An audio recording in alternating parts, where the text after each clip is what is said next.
Awalnya aku kira ini cuma perselisihan biasa yang sering terjadi di kereta bawah tanah. Sampai lelaki itu menggigit leher gadis itu. Sial, si cowok ini pasti sudah terlalu banyak minum. Seorang pria muda dengan earphone di sebelah mengangkat ponselnya. Mengarahkannya ke tempat kejadian. Cepat rekam. Ini pasti bakal jadi viral. Pacarnya berdiri di ujung jari kakinya. Ingin melihat lebih jelas. Gadis yang digigit menjerit sekali. Tapi di dalam kereta yang bising itu, suara itu segera tenggelam. Kebanyakan orang masih menunduk melihat ponsel mereka. Hanya beberapa orang yang dekat mulai gelisah. Gila benar ini orang. Seorang ibu-ibu memukul lelaki yang menggigit itu dengan tasnya. Petugas keamanan di mana? Petugas keamanan kereta bawah tanah di mana? Aku melihat dari sela-sela kerumunan. Lelaki itu masih dalam posisi menggigit. Dia mengenakan kemeja putih yang kusut. Seperti pekerja kantoran biasa. Tapi pupil matanya membesar. Sklera matanya dipenuhi pembuluh darah. Dan matanya terbuka lebar seperti mata ikan mati. Akhirnya ada pria kuat yang berlari maju. Ingin menarik lelaki yang menggigit itu. Tepat ketika tangannya menyentuh kemeja putih. Di bahu lelaki itu, perubahan aneh terjadi. Gadis yang digigit tiba-tiba berhenti berjuang. Tubuhnya mulai kejang hebat.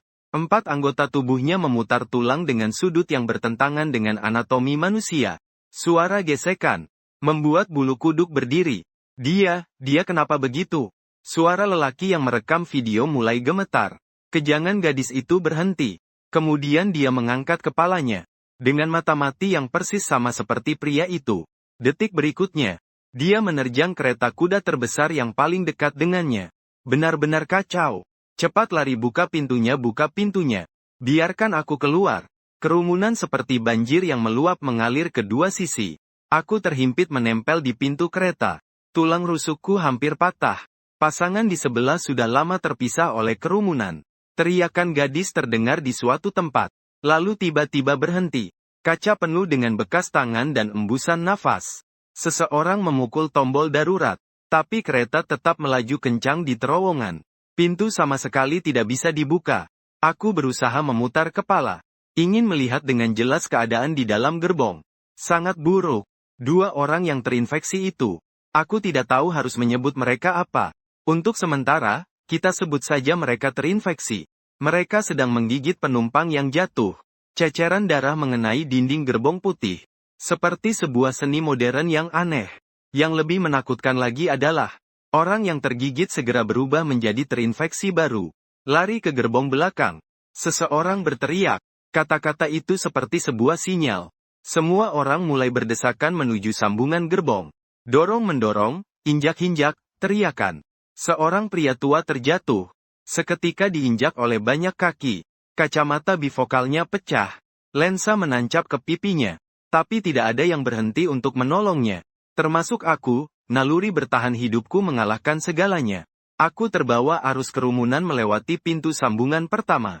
Kakiku menginjak sesuatu yang lembut. Aku menunduk untuk melihat. Itu mainan berbulu berwarna merah muda. Di sampingnya ada tas Hello Kitty kecil. Aku tidak berani membayangkan di mana pemiliknya. Keadaan gerbong kedua agak sedikit lebih baik. Tapi kepanikan sudah menyebar seperti virus. Ada yang menangis. Ada yang sedang menelepon. Ada yang gila-gilaan memecahkan jendela. Ibu, aku mengalami kecelakaan di kereta bawah tanah. Seorang wanita pekerja kantoran menangis sambil berteriak melalui telepon. Ada orang yang gila menggigit orang lain. Apakah banyak orang yang menelepon 110? Aku mau lapor polisi. Di jalur 10 metro arah barat ada seseorang menyerang penumpang. Apa? Katakan lebih pelan. Aku hampir mati sialan. Kamu suruh aku bicara pelan. Aku mengeluarkan ponsel. Baterai cuma tersisa 12%. Sinyal kadang ada kadang tidak. Pesan WeChat yang dikirim terus menunjukkan. Lingkaran kecil, dari belakang terdengar suara kaca pecah. Yang terinfeksi sudah mengejar. Terus lari ke belakang. Kita terus melarikan diri. Melarikan diri dari gerbong kedua ke gerbong ketiga. Dari gerbong ketiga ke gerbong keempat. Setiap melewati pintu ada yang tertinggal. Selalu ada suara teriakan baru. Tiba-tiba pengumuman di metro terdengar. Para penumpang harap diperhatikan. Karena keadaan darurat, kereta akan berhenti sementara di stasiun depan. Harap semua tetap tenang. Tetap tenang. Ngapain bercanda? Akhirnya kami sampai di gerbong terakhir. Tak ada jalan mundur lagi. Tutup pintu rapat-rapat. Cepat tutup pintunya. Seorang pria berkacamata merebut koper orang lain. Dan menghalangi lorong. Tapi di luar pintu kaca ada 7 atau 8 orang yang terus memukul dengan gila. Buka pintunya. Mereka akan mengejar kita. Anak saya masih di dalam. Orang-orang di dalam gerbong terperangkap dalam keheningan yang mengerikan. Biarkan mereka masuk. Seorang gadis muda berdiri. Dia mengikat rambutnya menjadi kuncir kuda. Wajahnya pucat, tapi matanya penuh tekad. Mereka manusia hidup, bukan makhluk itu. Pria berkacamata yang menghalangi pintu berteriak kasar. Siapa yang tahu apakah mereka sudah digigit? Biarkan masuk. Seseorang yang terinfeksi. Kita semua akan mati. Tapi kita tidak bisa berpura-pura tidak lihat dan membiarkan mereka mati. Kalau kau mau menyelamatkan mereka, pergi dan selamatkan sendiri. Suara pertengkaran semakin keras. Suara ketukan di luar pintu makin cepat. Aku melihat seorang wanita di luar pintu memeluk seorang anak. Anak itu sudah pingsan. Tak tahu masih hidup atau sudah mati. Mata wanita itu penuh dengan keputusasaan. Sialan. Aku teringat tas Hello Kitty yang tadi terinjak. Kita setidaknya harus. Begitu aku mulai bicara, pria berkacamata menatapku dengan tajam. Diam. Mau jadi pahlawan, ya? Dia menunjuk keluar pintu, lihat jelas di sana sudah ada yang terinfeksi. Memang, di ujung lorong muncul beberapa sosok. Gerakannya kaku. Pakaian penuh dengan darah dan busa. Orang di luar semakin menjadi-jadi. Ada yang mulai menabrakkan kepala ke kaca. Kalian, aku tidak mau mati. Tolong aku. Pria berkacamata tersenyum sinis. Sekarang kalian tahu untuk memohon kepada kami. Kenapa tadi lari tidak tunggu orang lain? Tepat saat itu, wanita di luar pintu tiba-tiba berhenti bergerak. Dia menundukkan kepala. Melihat lengannya sendiri. Lengan bajunya robek. Terlihat deretan bekas gigitan yang jelas. Tidak, suaranya bergetar. Orang lain secara naluri menjauh sedikit darinya. Wanita itu mengangkat kepala. Putus asa di matanya semakin dalam. Aku digigit. Ada orang di dalam kereta menghela napas dingin. Sudah lihat kan? Suara pria berkacamata mengandung sedikit kesombongan. Aku sudah bilang jangan buka pintu. Seorang perempuan memandang anak yang ada dalam pelukannya. Air matanya mengalir deras turun dari matanya. Dia mengangkat anak itu. Menempelkan pada pintu kaca. Tolong kalian, selamatkan anak saya. Dia tidak melakukan itu. Anak itu terbangun. Menangis keras-keras. Gadis dengan ekor kuda berlari menuju pintu mobil. Serahkan anak itu padaku. Kau gila. Pria berkacamata menariknya dengan kasar. Keduanya berkelahi. Memanfaatkan kekacauan itu. Seorang pemuda membuka sedikit celah pintu. Celah kecil itulah yang mengubah segalanya. Orang-orang di luar berdesak-desakan seperti orang gila mencoba masuk. Perempuan itu berusaha keras memasukkan anak itu ke dalam. Orang lain berusaha masuk. Tutup pintu, cepat tutup pintunya. Situasi menjadi benar-benar kacau. Beberapa orang berhasil masuk. Beberapa terjepit di antara pintu. Perempuan yang memegang anak itu terjatuh karena didorong. Anaknya terlempar dari tangannya.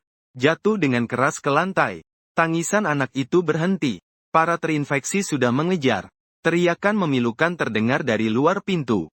Ceceran darah muncrat di pintu kaca. Air masuk melalui celah pintu ke dalam gerbong. Kami berusaha sekuat tenaga mendorong pintu. Tangan kami penuh darah. Tak bisa dibedakan milik siapa. Akhirnya pintu tertutup. Di luar pintu, hanya para terinfeksi yang berkeliaran. Kadang tiba-tiba menempel di kaca. Meninggalkan bekas tangan berdarah. Di dalam gerbong hening seperti kematian. Orang-orang yang tadi masih bertengkar. Sekarang semua duduk terkulai di lantai. Gadis dengan ekor kuda memeluk lutut sambil menggigil. Pria berkacamata bersandar di sudut. Terus-menerus mengusap tangan yang berlumuran darah. Semua ini salah kalian. Seseorang berbisik lirih. Tak ada yang menjawab. Karena semua tahu. Dalam situasi seperti tadi, kita semua adalah pembunuh. Dan juga korban. Kereta bawah tanah terus melaju. Tak tahu akan berhenti di mana. Lampu sinyal di dalam gerbong berkedip-kedip. Seperti sedang menghitung mundur. Aku mengeluarkan ponsel, baterai tersisa 5%. Membuka WeChat dan mengirim pesan ke ibu. Ibu, aku mungkin tidak bisa pulang lagi. Pesan menunjukkan sudah terkirim. Tapi terus tidak ada balasan. Di sebelah ada yang menangis. Ada yang berdoa. Ada yang menelpon keluarga. Halo sayang, kamu bisa dengar aku? Seorang pria parubaya yang botak meneriakkan ke ponsel. Aku mencintaimu. Ingat aku mencintaimu. Dan anak-anak, halo. Telepon terputus. Dia memandang ponsel dengan layar hitam. Bahunya terguncang hebat. Aku membuka Weibo. Ingin melihat situasi di luar. Trending pertama. Terjadi insiden menggigit di Metro Beijing. Saat dibuka penuh video langsung dari lokasi. Bukan hanya kereta kita ini. Sepertinya seluruh sistem metro bermasalah. Kolom komentar sudah ditutup. Ini sialan kayak zombie ya. Jangan bercanda. Mana mungkin ada zombie. Temanku di jalur 3 sudah hilang kontak. Semua cepat pulang. Di jalan penuh dengan orang gila. Daya ponsel habis. Layar gelap. Metro akhirnya mulai melambat. Stasiun berikutnya Guolau. Suara ledakan yang familiar terdengar. Tapi kali ini terdengar sangat aneh. Kereta perlahan berhenti. Pintu terbuka. Di peron, kekacauan terjadi. Jangan keluar. Pria berkacamata berteriak. Tapi sudah terlambat. Begitu pintu terbuka. Orang-orang di gerbong berhamburan seperti banjir yang pecah tanggul. Saya terdorong oleh kerumunan, tersandung turun dari kereta. Pemandangan di peron membuat saya terdiam. Apakah ini masih stasiun Guolau tempat saya pergi pulang setiap hari? Di lantai berserakan tas dan sepatu yang dibuang. Kotak makanan take away. Mesin penjual otomatis terbalik. Minuman tumpah di mana-mana. Lantai dan dinding penuh bercak darah. Yang lebih menakutkan adalah, banyak orang terinfeksi berkeliaran di peron. Gerakan mereka kaku. Seperti boneka yang dikendalikan tali, berjalan tanpa tujuan di peron. Begitu melihat seseorang keluar dari gerbong, mereka langsung menyerbu seperti hiu yang mencium darah. Lari cepat ke pintu keluar.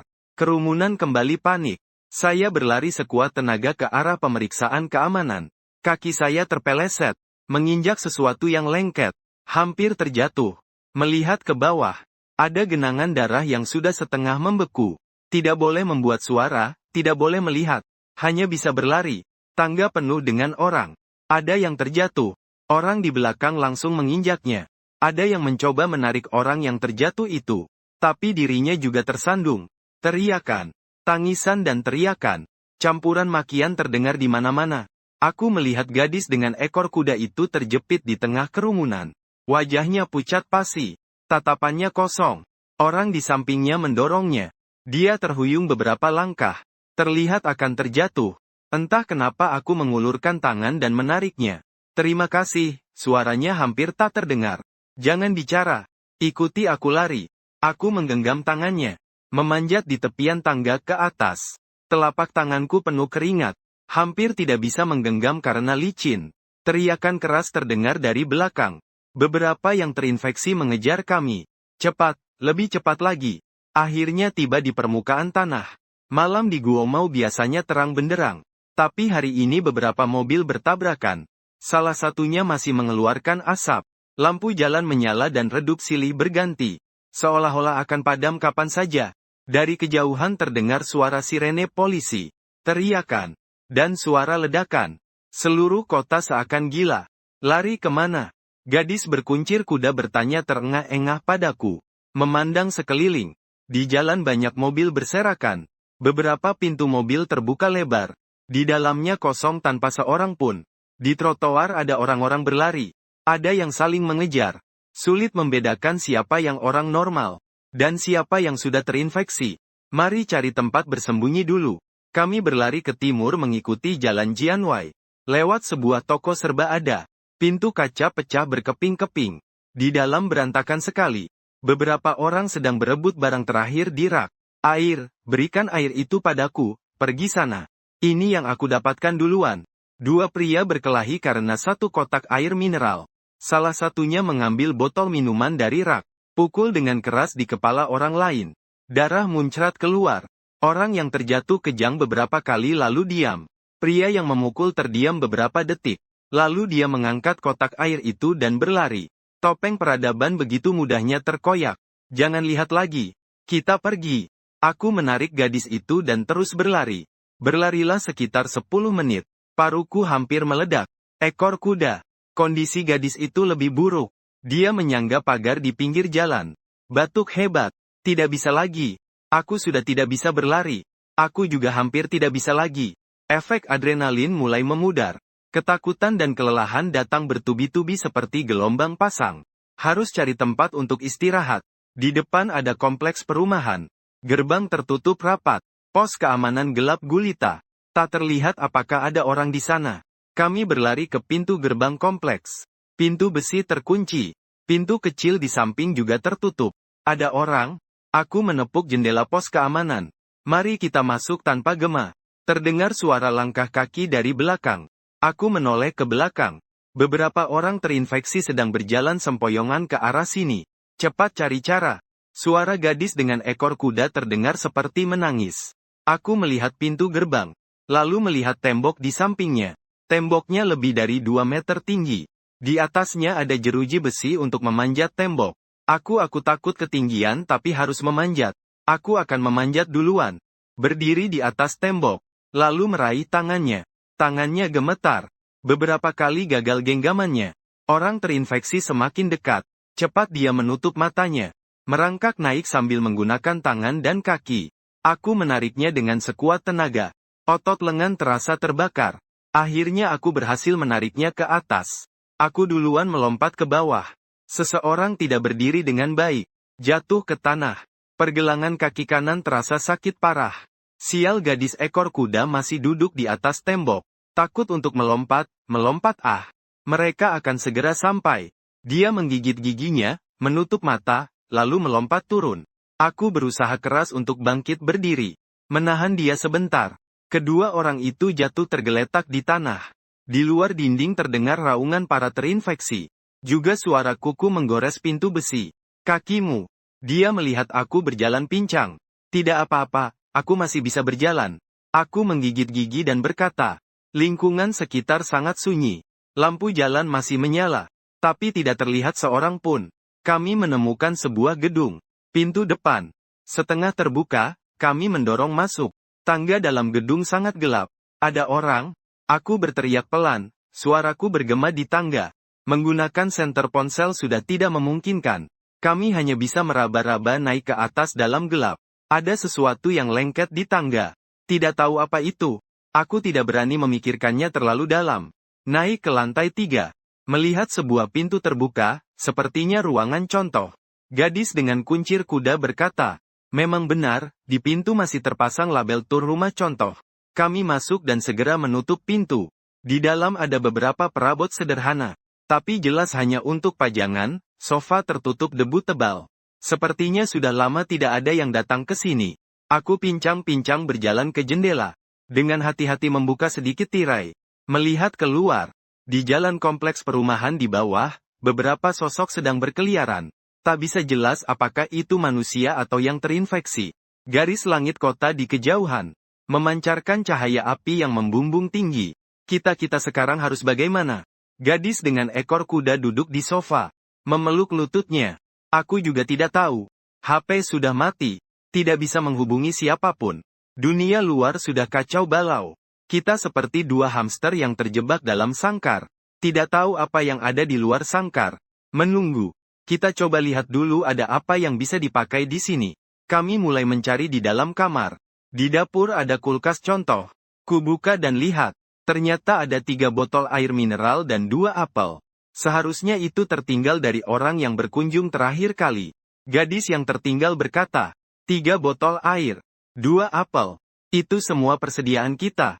Tirai ruang tamu sangat tebal. Kami melepaskannya. Ketika selimut. Tidak ada bantal. Gunakan bantalan sofa sebagai pengganti. Nama saya Lin Yue.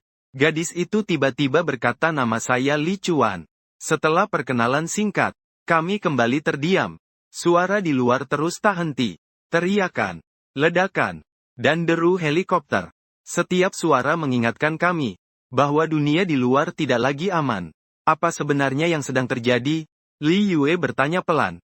Aku tidak tahu. Aku menggelengkan kepala. Virus, senjata biokimia, atau zombie. Dia langsung menyambung, pasti zombie kan? Seperti dalam film. Aku tidak menyangkalnya. Karena selain zombie, aku tidak bisa memikirkan penjelasan lain untuk semuanya ini. Apakah kita akan mati? Suara itu bergetar. Aku memandangnya. Memanfaatkan cahaya redup dari luar jendela. Aku bisa melihat ketakutan di matanya. Tidak akan. Aku berkata walaupun aku sendiri sulit percaya tentara akan datang. Dia mengangguk. Sepertinya ingin mendapatkan sedikit kenyamanan dari kebohonganku. Malam sudah larut. Kami bergantian berjaga malam. Satu orang tidur. Satu orang mengawasi pintu. Tapi sebenarnya tidak ada yang bisa tidur. Setiap suara kecil membuat kami tegang. Langkah kaki di lorong. Suara angin yang menggerakkan jendela. Suara ledakan dari jauh. Malam ini terlalu panjang. Saat dini hari, Lin Yue tiba-tiba memegangi perut. Saya mau ke kamar mandi. Kamar mandi di kamar contoh tidak ada air. Toiletnya kering. Mari pakai ember. Aku mencari ember cat yang tersisa dari renovasi. Ember cat yang tersisa. Wajahnya memerah. Kakakmu bisa tidak? Aku berbalik dan berjalan ke balkon. Api di luar semakin banyak. Seluruh kota seperti obor raksasa yang menyala di malam gelap. Apakah inilah akhir dunia? Saat fajar mulai menyingsing, kami semua tak kuat lagi. Bersandar di sofa, tertidur setengah sadar. Lalu terbangun karena suara ketukan pintu yang keras. Dentang-dentang-dentang. Kami berdua terbangun berdurasi bersamaan. Saling menatap satu sama lain. Ketakutan terpancar di mata kami. Suara ketukan pintu berhenti. Lalu terdengar suara pegangan pintu berputar. Pintu terkunci. Tapi itu adalah kunci rumah contoh. Kualitasnya biasa saja. Pegangan pintu berderit masih berputar. Saya memberi isyarat pada Lin Yue supaya tidak bersuara. Dengan diam-diam saya berjalan ke pintu. Melihat keluar lewat lubang mata kucing. Ada seseorang berdiri di luar. Tidak, itu bukan manusia. Dia mengenakan seragam satpam. Tapi setengah wajahnya sudah rusak. Memperlihatkan tulang putih yang seram. Dia memutar pegangan pintu dengan mekanis. Tangannya seperti robot yang rusak. Saya menahan napas. Tidak berani bergerak sedikit pun. Setelah kira-kira 5 menit. Atau mungkin 5 jam. Waktu menjadi tak berarti. Dia akhirnya menyerah. Menyeret kakinya pergi. Barulah kami berani menghela napas lega. Apakah dia tahu kita di dalam? Suara bulan purnama bergetar. Tidak tahu aku bersandar di pintu. Keringat meresap ke pakaian. Mungkin itu hanya kebetulan. Tapi kita semua tahu. Kali berikutnya mungkin tidak akan seberuntung ini. Harus pergi dari sini. Matahari terbit. Tapi tidak membawa harapan apapun. Melalui celah tirai jendela. Aku melihat lebih banyak yang terinfeksi di bawah. Mereka berkeliaran tanpa tujuan. Kadang berkumpul karena suatu suara. Lalu kembali menyebar, air kita. Hampir habis diminum. Mingyu memandang botol air mineral terakhir. Makanan cuma 2 apel. Kita makan satu masing-masing. Sekarang perut kosong. Lapar sampai gelisah. Harus keluar mencari aku. Aku bilang akan keluar. Dia membelalak. Kau gila. Di luar ada banyak benda itu, tetap di sini juga seperti menunggu mati. Dia terdiam. Kita semua tahu aku mengatakan fakta. Tidak ada makanan. Tidak ada air. Kita tidak akan bertahan lama.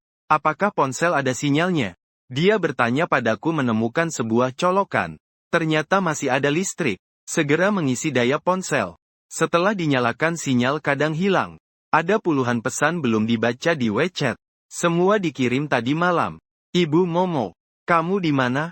Cepat pulang. Momo melihat pesan dan membalas. Ibu, anakmu, kamu harus selamat. Pesan terakhir jam 2 dini hari ini. Diam-diam ibu dan ayah terjebak di rumah. Di luar sangat kacau. Jangan sekali-kali keluar. Jika kamu melihat pesan ini, ingatlah bertahan hidup itu yang terpenting. Ibu mencintaimu. Mataku mulai basah. Lin Yue juga sedang melihat ponsel. Air mata menetes deras. Pacarku dia lembur tadi malam. Sekarang telepon tidak bisa dihubungi. Kami mencoba menelepon. Tapi bukan sibuk. Hanya saja tidak bisa terhubung ke jaringan. Hampir bisa tersambung. Membuka aplikasi berita, headline tertulis pemberitahuan darurat. Seluruh kota memasuki status siaga tingkat 1. Warga dimohon untuk tidak keluar rumah. Tunggu bantuan di tempat. Berita berikut ini membuat semua orang semakin putus asa. Banyak tempat mengalami serangan dengan penyebab tak diketahui. Rumah sakit penuh sesak. Sistem kesehatan hampir runtuh. Militer sudah masuk kota. Sedang membangun zona aman. Berita terakhir memberikan kita secercah harapan. Zona aman ada di mana? Lin Yue bertanya padaku dengan sangat cemas. Terus gulir ke bawah. Akhirnya menemukan zona aman sementara. Dibangun di Taman Olimpiade. Warga bisa pergi sendiri ke sana. Berhati-hatilah di jalan. Taman Olimpiade setidaknya berjarak 15 km dari sini. Biasanya jarak segitu tidak masalah.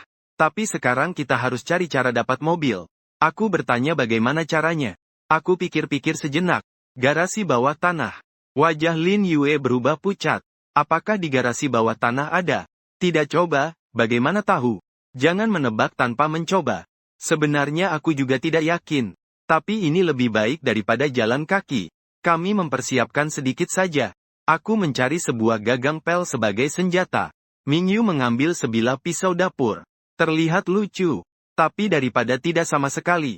Ingat aku memberitahunya. Jika bertemu dengan benda-benda itu jangan ragu. Langsung lari. Jangan berpikir untuk bertarung. Kita tidak akan menang. Dia mengangguk. Pelan-pelan membuka pintu. Koridor sangat sunyi. Kami berjalan menuruni tangga dengan langkah pelan. Saat di lantai 2, mendengar suara televisi dari sebuah kamar.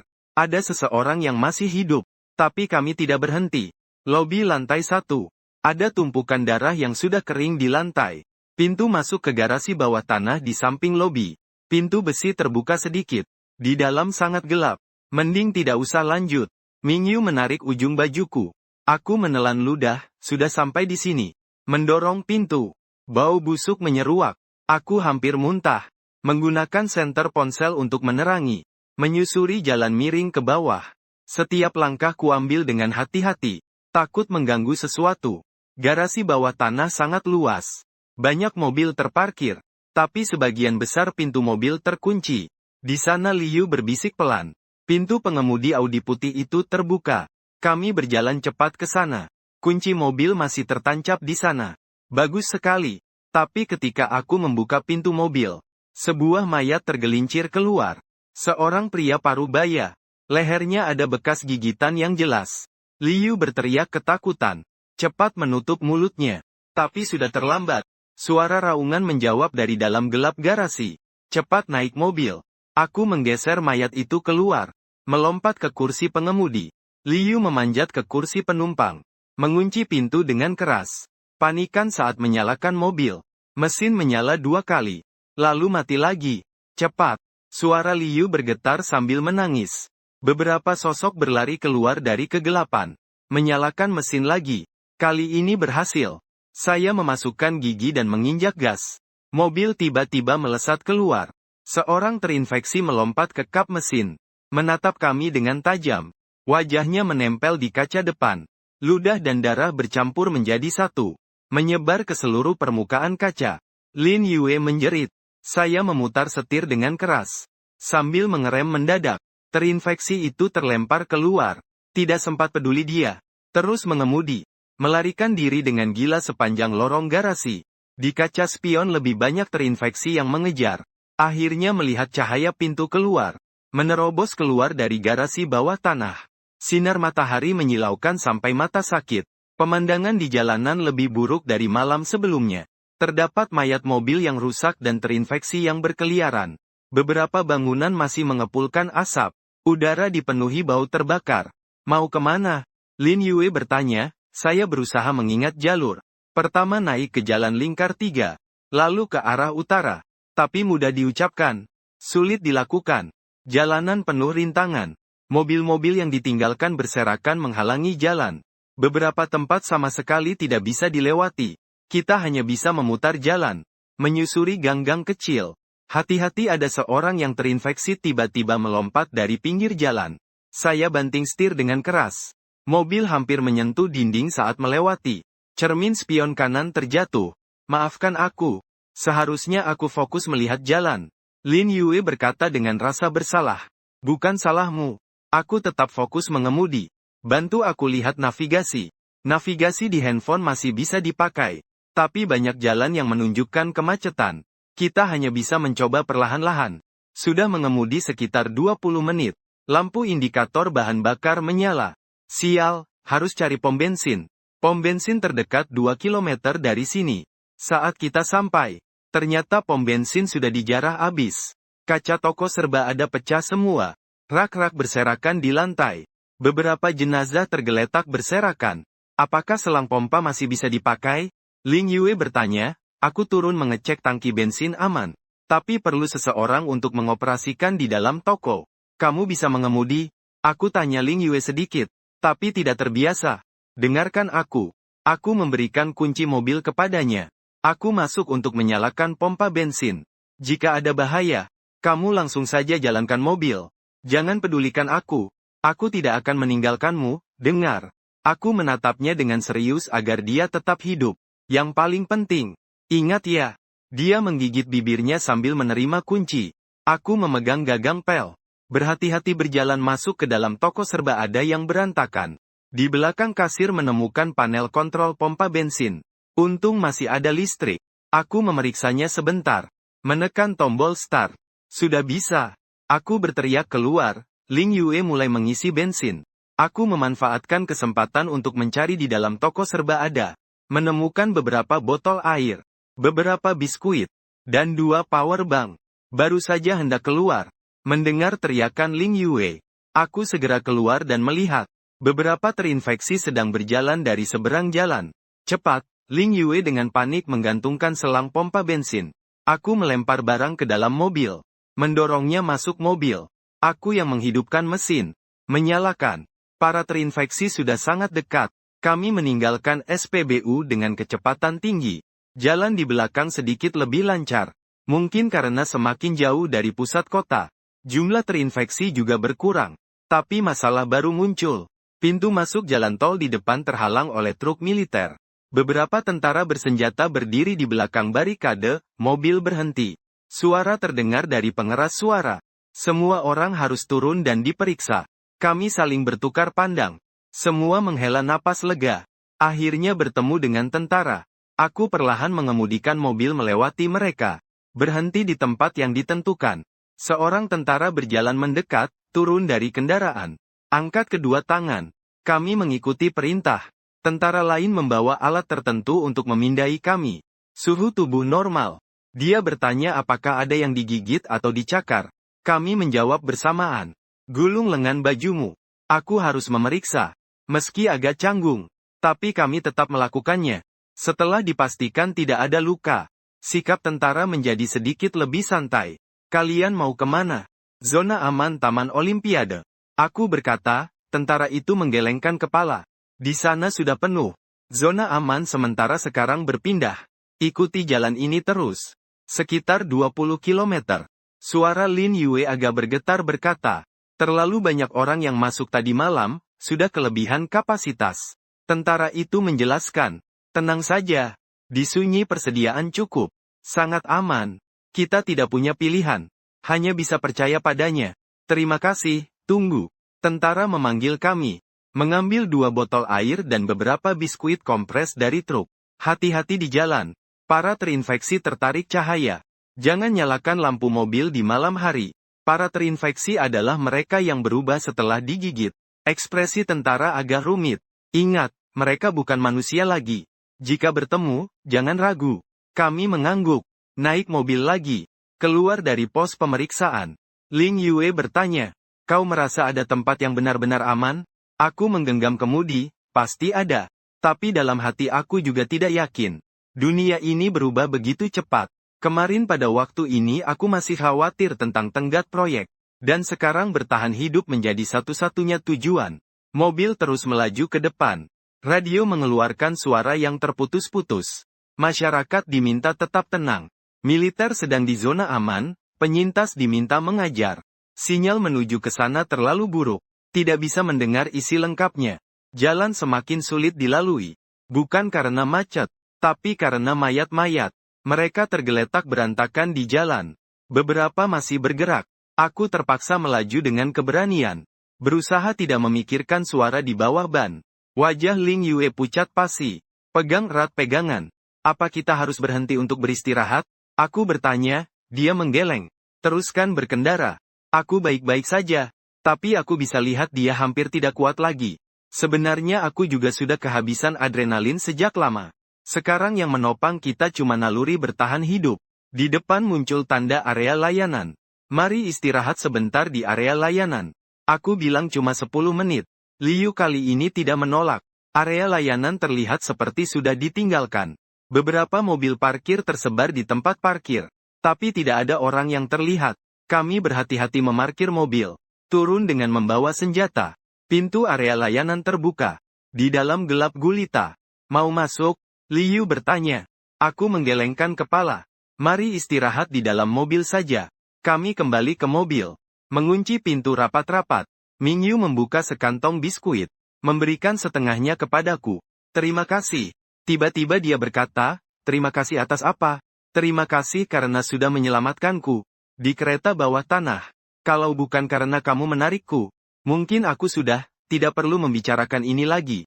Aku memotong ucapannya. Kita masih hidup. Itu sudah cukup. Dia tersenyum.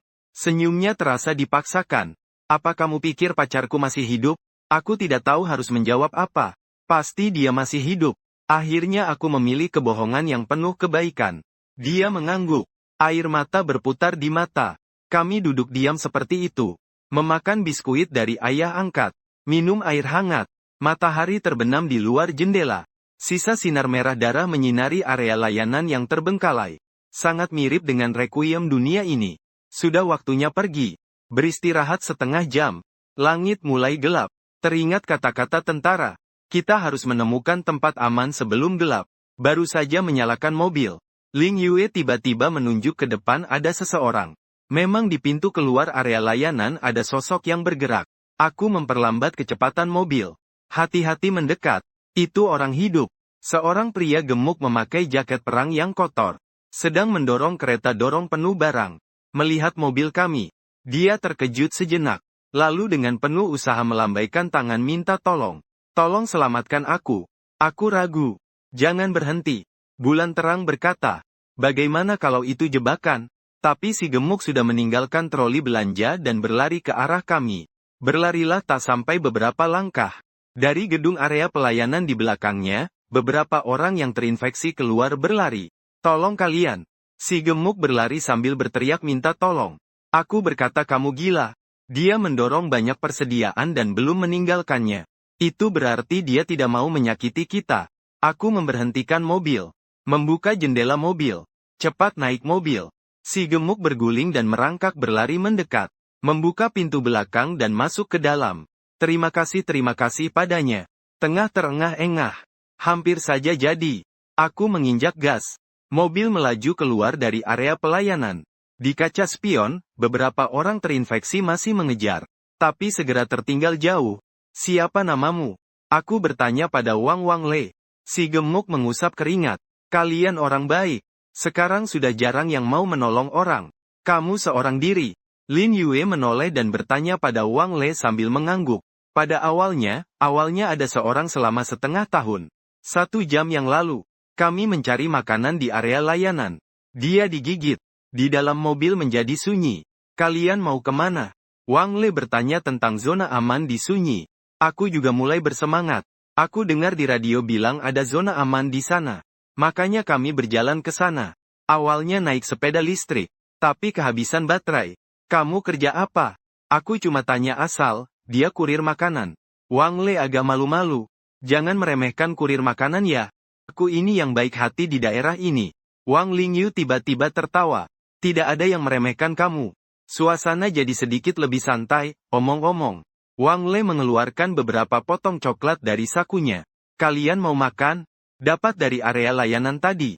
Meskipun pria gemuk itu terlihat kurang bisa dipercaya. Tapi memang orangnya jujur. Sudah benar-benar gelap. Sesuai saran tentara. Aku mematikan lampu mobil. Hanya mengandalkan cahaya bulan yang redup saat berjalan. Kecepatan mobil sangat pelan. Tapi keselamatan nomor 1. Sepertinya ada cahaya api di depan. Kata Ling Yue. Memang langit malam di depan terlihat merah karena pantulan api. Semakin jauh kita melaju, cahaya api semakin terang. Saat berbelok di tikungan, kami semua menghela napas dingin. Seluruh desa terbakar. Dalam cahaya api terlihat sosok terinfeksi yang berkeliaran. Beberapa dari mereka bahkan masih terbakar. Tetapi mereka tampaknya tidak merasakan sakit. Terus berjalan secara mekanis. Ayo jalan memutar saja, kata Wang Le pelan. Aku membalikkan arah. Bersiap untuk melewati jalan kecil di samping. Tapi jalan kecil itu sangat sempit. Di kedua sisi adalah sawah. Setelah berjalan tidak jauh, muncul sebuah truk terbalik di depan. Benar-benar memblokir jalan. Tetapi di belakang juga muncul terinfeksi yang mengepung kami. Turun dari mobil dan lari. Kami meninggalkan mobil dan melarikan diri. Di bawah sinar bulan, terinfeksi datang dari segala arah. Di sini Wang Le menunjuk ke arah si penggila. Kami berlari terseok-seok di sawah. Tanahnya sangat lunak. Setiap langkah sangat sulit. Musik tiba-tiba jatuh. Aku dan Wang Le masing-masing menopang dia dan terus berlari. Tapi para terinfeksi semakin kuat. Saat aku pikir kita akan mati, terdengar suara tembakan dari depan. Dak dak dak. Beberapa terinfeksi langsung jatuh. Sebuah sinar senter menyinari. Apakah itu orang hidup? Ya, kami hidup. Aku berteriak, ikut aku. Sebuah bayangan muncul di pematang sawah. Di bawah sinar bulan terlihat dia memakai pakaian kamuflase. Kami mengikuti dia berlari. Gerakannya sangat profesional. Lari sambil berbalik menembak. Setiap tembakan tepat mengenai kepala para terinfeksi. Naik ke mobil, di pinggir sawah terparkir jeep militer. Kami masuk ke dalam mobil. Pria berbaju kamuflase melompat ke kursi pengemudi. Langsung menginjak gas dan melesat pergi. Terima kasih aku. Berdarah-darah. Tidak usah terima kasih. Pria itu tak menoleh ke belakang. Kita semua adalah penyintas. Seharusnya saling membantu. Suaranya sangat tenang. Seperti sudah terbiasa dengan situasi seperti ini. Kamu tentara? Tanya Lin Yue. Jawaban singkat pria mantan tentara. Sekarang bekerja sebagai relawan di zona aman. Seberapa jauh zona aman tempat mencari persediaan? Tidak terlalu jauh. Sekitar 10 kilometer. Mendengar berita ini, kami semua merasa lega. Saya Li Wei, pria itu memperkenalkan diri. Bagaimana dengan kalian? Kami kemudian menyebutkan nama satu persatu. Kalian beruntung, kata Li Wei. Malam hari hampir tidak ada yang berani keluar. Makhluk-makhluk itu lebih aktif di malam hari. Kami tidak tahu. Tidak apa-apa, yang penting masih hidup. Li Wei melihat ke kaca spion, kalian tidak terlukakan. Tidak, itu bagus. Zona aman akan memeriksa dengan ketat saat masuk. Semua yang memiliki luka akan diisolasi. Mobil melaju kencang di kegelapan malam. Keahlian mengemudi Li Wei sangat bagus. Meski tanpa menyalakan lampu, dia bisa menghindari rintangan di jalan dengan tepat. Bagaimana kondisi zona aman? Wang Le bertanya. Lumayan. Jawaban Li Wei sangat singkat. Ada makan dan minum. Tapi terlalu banyak orang. Berapa banyak orangnya? Statistik kemarin lebih dari 30.000. Hari ini pasti lebih banyak. 30.000 orang. Memang banyak untuk zona aman sementara. Apakah kalian punya keluarga?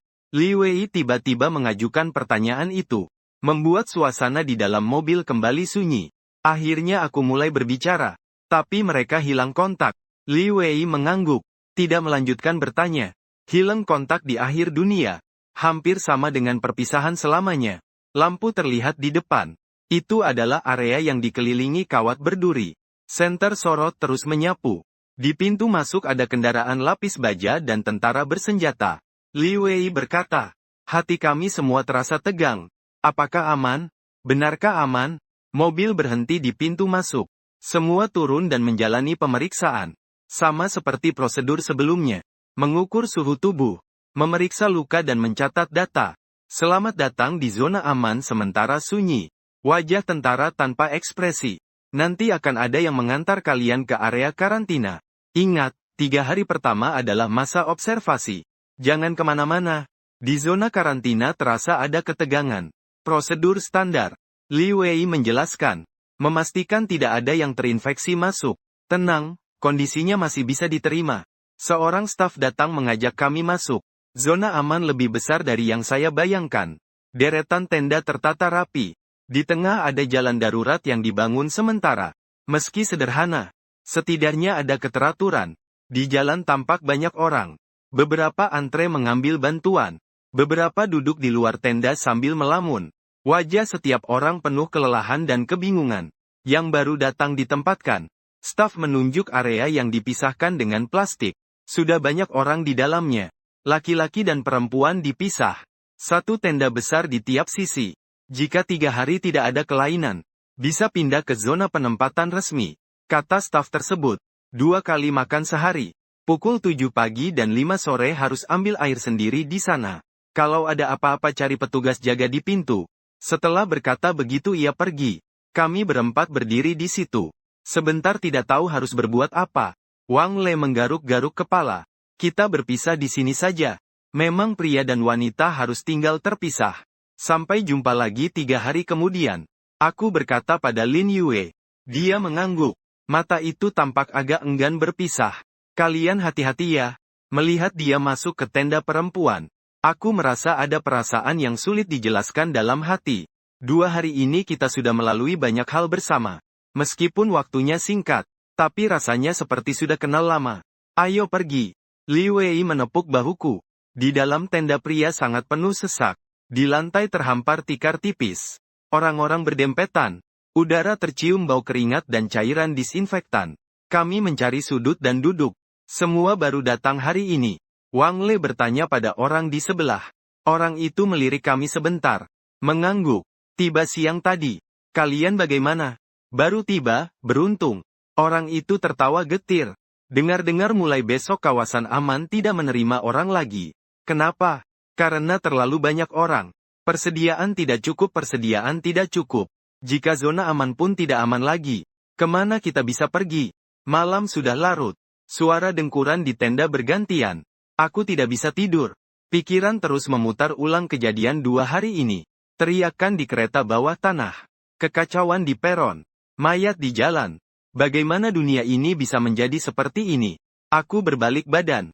Melihat Li Wei juga belum tidur. Tak bisa tidur. Dia bertanya pelan, yaitu wajar. Dia bilang ini pertama kali mengalami hal seperti ini. Aku merasa ragu pada pertama kali. Li Wei terdiam sebentar. Ketika aku di militer, aku pernah menjalankan beberapa misi khusus. Pernah melihat situasi serupa. Yang mirip. Kamu maksud bukan virus. Dia memotong, itu hal lain. Detailnya aku juga tidak bisa bilang, jawaban ini membuat aku semakin bingung. Jangan pikirkan terlalu banyak. Li Wei berkata yang penting kita hidup, memang, yang penting hidup. Tapi apakah hidup itu sudah cukup? Hari kedua karantina. Aku melihat neraka. Bukan kiasan. Ini benar-benar neraka sejati. Pukul 4 pagi.